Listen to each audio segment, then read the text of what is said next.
Hey everyone, welcome back to my channel. If you're new here, don't forget to hit that subscribe button for more awesome content. All right, let's dive in. First, open up your web browser. In the address bar, type RunwayML and hit enter. Now, from the search results, go ahead and click on the official website. Once you're there, you'll want to look for the sign up button. It should be easy to spot and give it a click.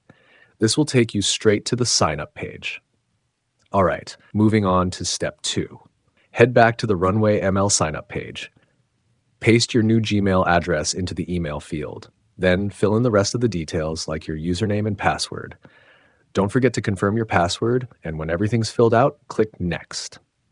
Step 4 is to verify your account. Go back to the temporary mail site and check the inbox for a verification email from RunwayML. Open that email, grab the verification code, and return to RunwayML.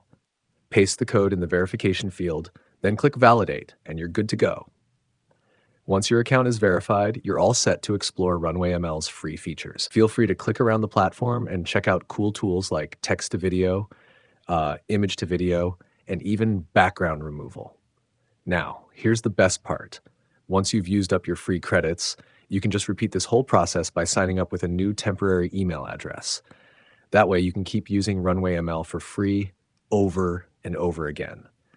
And hey, if you enjoyed the video, make sure to hit that like button and don't forget to subscribe for more awesome content.